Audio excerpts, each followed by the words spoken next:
Bayangkan sebuah negara yang memilih jalannya sendiri di tengah gemerlap Timur Tengah. Oman, negara yang terletak di ujung timur Semenanjung Arab, berdampingan dengan Uni Emirat Arab namun menempuh jalan yang berbeda.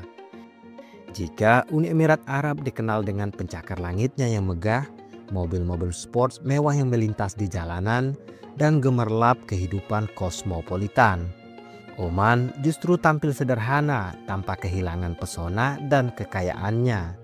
Negeri ini tetap kaya dengan hasil minyak dan gasnya, namun lebih mengutamakan keseimbangan antara kemajuan ekonomi dan tradisi yang tetap terjaga. Perekonomian Oman terus bertumbuh dengan stabil. Pada akhir 2024, produk domestik bruto diproyeksikan mencapai 38,39 miliar rial Oman dan akan meningkat menjadi 39,43 miliar pada 2025. Sektor minyak dan non-minyak berjalan beriringan, menandai upaya Oman dalam mendiversifikasi ekonominya. Di tengah ketidakpastian global, negara ini tetap tangguh dengan pertumbuhan PDB 1,9% hingga kuartal ketiga 2024. Kebijakan fiskalnya pun dibuat dengan penuh perhitungan, mempertimbangkan fluktuasi harga minyak dunia yang diperkirakan berada di kisaran 70 hingga 80 US dollar per barel pada 2025. Semua ini selaras dengan visi besar mereka, Oman Vision 2040, yang menitik beratkan pada keberlanjutan, keseimbangan fiskal, dan penciptaan lapangan kerja. Di balik arah pembangunan yang penuh pertimbangan ini, ada jejak tangan pemimpin yang visioner, Sultan Qaboos bin Said.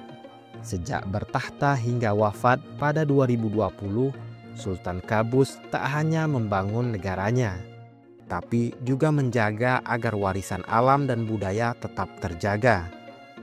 Berbeda dari tetangganya yang berlomba membangun pencakar langit, Oman membatasi ketinggian bangunan hingga maksimal 5 lantai saja.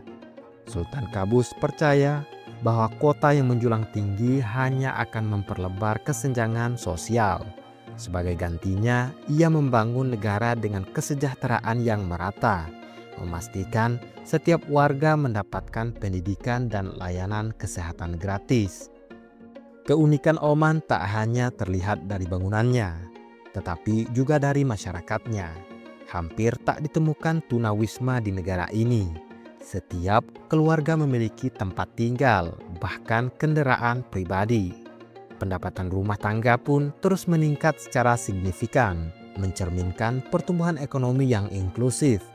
Mata uangnya, rial Oman, bahkan jauh lebih kuat dibandingkan dolar Amerika Serikat. Namun, Oman bukan tanpa tantangan. Seperti negara-negara Teluk lainnya, cadangan minyaknya semakin menipis. Berbeda dengan negara lain yang bergegas membuka diri terhadap liberalisme ekonomi, Oman telah lama menyiapkan fondasi ekonomi alternatif, perikanan, pertanian, dan produksi kurma hingga pariwisata. Pendekatan ini menjadikan Oman lebih siap menghadapi masa depan tanpa harus bergantung sepenuhnya pada minyak dan gas. Di sisi lain Teluk, Qatar mengambil pendekatan yang berbeda. Negara ini memamerkan kekayaannya dengan gemilang, memiliki salah satu pendapatan per kapita tertinggi di dunia, mencapai 125.240 dolar per tahunnya. Puncak dari citra megah ini terlihat pada saat Qatar menjadi tuan rumah Piala Dunia FIFA 2022, turnamen sepak bola termahal dalam sejarah. Namun, di balik kemegahan itu, Qatar menghadapi krisis yang tak terlihat, yaitu kelangkaan air. Hampir seluruh wilayahnya adalah gurun. Tanpa sungai permanen, membuat negara ini sangat bergantung pada desalinasi air laut yang mahal dan boros energi. Tantangan ini menjadi semakin terasa karena konsumsi air di Qatar sangat tinggi. Rata-rata penduduknya menggunakan 430 liter air per hari, jauh di atas rata-rata global. Selama Piala Dunia 2022, konsumsi air bahkan melonjak 10%. Dengan ribuan hektar rumput stadion yang harus tetap hijau di tengah panasnya gurun. Sementara Qatar mengukir sejarah sebagai tuan rumah Piala Dunia, Abu Dhabi juga menulis kisahnya sendiri. Kota terbesar di Uni Emirat Arab ini bermula dari sebuah desa kecil yang ditemukan suku Bani Yas pada tahun 1761.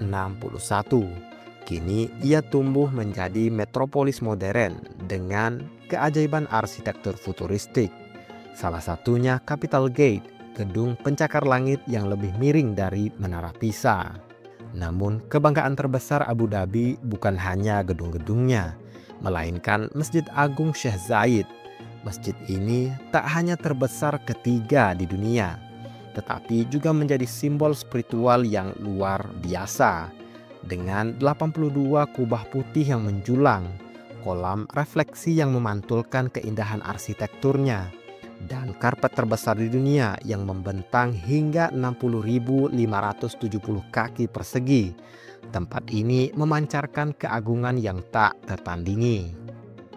Di luar kemegahan arsitektur, Abu Dhabi juga menatap masa depan dengan proyek ambisius. Kota bebas karbon pertama di dunia.